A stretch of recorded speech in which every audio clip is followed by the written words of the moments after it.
प्रभू येशूची स्तुती असो। आजचा आपला विषय आहे, शांतता करार झाल्यावर रूपांतर होणार आहे का? तुमचे उत्तर होय असेल तर हा व्हिडिओ तुम्ही जरूर पहा।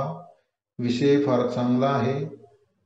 मी प्रार्थनापूर्वक तुमच्या समोर ठेवत आहे, शेवटपर्यंत पहा, तुमच्या आत्म्याला आनंद वाटेल। शांतता करार होतो, करार झाल्यावर लोक रूपांतरात जातील, अशा प्रकारचे संदेश लोक देत आहेत।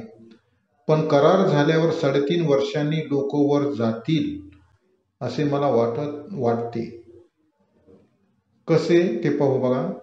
करार झाल्यावर 3.5 वर्षांनी लोक वर जातील, तोपर्यंत जाणार नाहीत।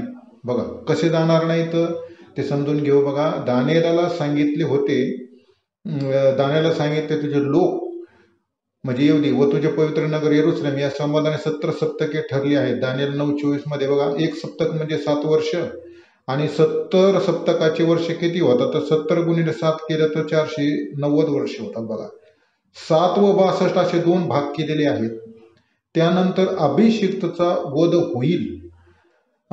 कोरेस राजाचे फरमान ते मलाखी पर्यंतचा काळ 7 सप्तकाचा, मलाखीपासून प्रभू येशूचे क्रूसावर जाण्यापर्यंतचा काळ 62 सप्तकाचा। आता मलाखी पासून तर प्रभू येशू ख्रिस्तापर्यंत 62 होतात आणि त्याच्या अगोदरचे 7 होतात। बघा, म्हणजे संदिष्ट नसलेला काळ आणि संदिष्ट असलेला काळ असे 2 भाग पडलेले आहेत।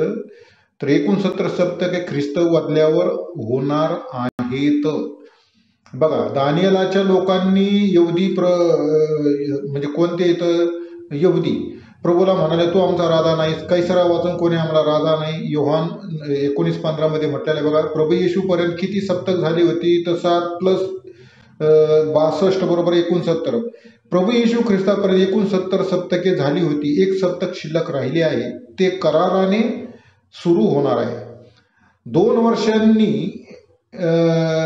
आता आजपासून 2 वर्षांनी रशिया, इराण, इथिओपिया, लिबिया, तुर्की, अर्मेनिया हे सर्व इस्रायल बरोबर लढतील असं वचन यहेजकेलाचा 38वा अध्याय याचा 5 आणि 6 वचन जर तुम्ही वाचले तर तिथं त्यांची ते नावं दिलेली इथं ते इस्रायला बरोबर लढतील। आज आपण चाललंय गादाचं, पण गादाच्या नंतरचं पुढचं युद्ध आहे का। या लढाईनंतर इस्रायल व इतर राष्ट्राबरोबर करार होणार आहे। दानिएल 9:27 या वचनाप्रमाणे हा करार कोण करणार आहे? अमेरिकेचे डोनाल्ड ट्रम्प साहेब करणार आहेत का?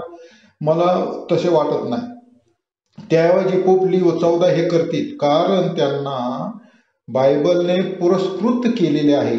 कारण प्रकटीकरणामध्ये 17वा अध्याय याचा 8 ते 11 वचनात आहे बघा, करार झाल्यावर इस्रायल देशात एलिया व मोसे यांचे सेवा कार्य चालू होईल। आज ते 30 वर्षाच्या जवळपास वर्षाच्या आहेत। ते 3.5 वर्ष देवाने सांगितलेले काम करतील। त्यांना देवाने कोणते काम दिले आहे ते आपण पुढे पाहणार आहोत। बघा, हे देवाचे 2 संदेष्टे म्हणजे मोसे आणि एलिया, हे 2 जण यांचं कार्य चालू होणार आहे। बघा, एलिया काय करणार आहे तर 3.5 वर्ष पाऊस बंद करणार आहे। प्रकटीकरणाचा 11वा अध्याय 6व्या वचनात लिहिलेले आहे बघा। आणि मोसे वेगवेगळ्या पिढा पृथ्वीवर आणील। प्रकटीकरणाचा 11वा अध्याय 6व्या वचनात मोसे विषयलेले आहे। त्याचबरोबर ते 1,44,000 येहुदी मुलांचा बाप्तिस्मा हे 2 जण करतील। ते वचन आहे प्रकटीकरण 7व्या अध्याय 3 वचनात। हे 2 लोक पिढा आणतील तेव्हा काय होईल? काहींच्या घरात त्या पिढा येतील व काहींच्या घरात त्या येणार नाही। समजा त्यांनी बेंडूक बोलविले तर काहींच्या घरात येतील व काहींच्या घरात बेंडूक येणार नाहीत, असं त्यावेळेस जगामध्ये ते चित्र दिसून येईल बघा। काहींच्या घरात बेंडक असतील, काहींच्या घरात नसतील। त्याच्यानंतर बघा, त्यांच्या विरुद्ध जे राष्ट्र उठेल म्हणजे 2 संदेष्टाच्या विरुद्ध जो राष्ट्र उठेल त्यांच्या देशात वा बोलवतील, ते देवाने निवडलेले लोक असतील तर त्यांना वा होणार नाही। हा भेद देव त्यावेळी करील, कारण ही पिढा स्वर्गापासून आलेली आहे। भारतामध्ये जर देवाने निवडलेले लोक असतील तर त्यांच्या घरामध्ये वा होणार नाही। बघा, जे राष्ट्र 2 संदेष्टांना मारण्याचा प्रयत्न करतील त्यांच्या देशात गोमाशा येतील, पण ते देवाने निवडलेले लोक असतील तर त्यांच्या घरात गोमाशा येणार नाही। कारण गोमाशांना देवाने सांगितलेले आहे. कारण ही जी पीडा असते, या जे पीडा करते ते स्वर्गापासून येणार आहे, म्हणून त्यांना ते तसं सांगितलं जाणार आहे. बघा, त्यावेळी आपले जवळचे लोक लोक मित्र, नातेवाईक किंवा चर्चमधील बंधूजन फोन करून विचारतील की तुमच्या घरात बेंडोक, वा किंवा गोमाशा आल्या आहेत का. तेव्हा तुम्ही काय सांगतील त्याच्यावरून ते समजतील तुम्ही वर जाणार आहात का नाही. म्हणजे जर घरात बेंडका आले तर समजून घ्यायचं का तुम्ही वर जाणार नाहीत. तुमच्या घरात गोमाशा आल्या तर समजायचं तुम्ही वर नाही जाणार.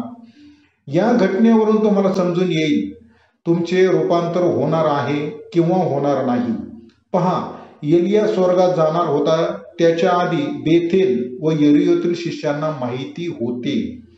असं वचन दुसरे राजे 2 अध्याय 3 ते 5 हे वचन वाचले तर आपल्याला ते समजून येईल.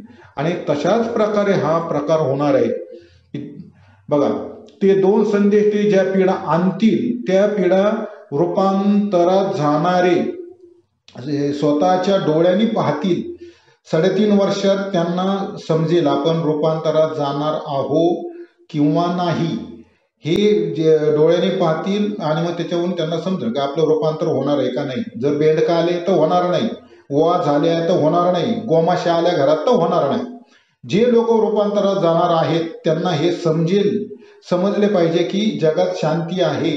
एक वचन पाहू बघा, 1 थेसलोनिके 5 अध्याय 3 वचन बघा, शांती आहे, निर्भय आहे असे ते म्हणतात तेव्हा गरोदर स्त्रिया ज्याप्रमाणे अकस्मात वेदना होतात त्याप्रमाणे त्यांचा अकस्मात नाश होतो आणि ते निभावणारच नाहीत. 3.5 वर्ष ते शांतीचा अनुभव घेतील. म्हणजे जगामध्ये आता शांती आहे. जे लोक रूपांतरात जाणार आहेत त्यांच्या खरेपणाचा अनुभव लोकांना यावा म्हणून त्यांचे लगेच रूपांतर होणार नाही असे मला वाटते.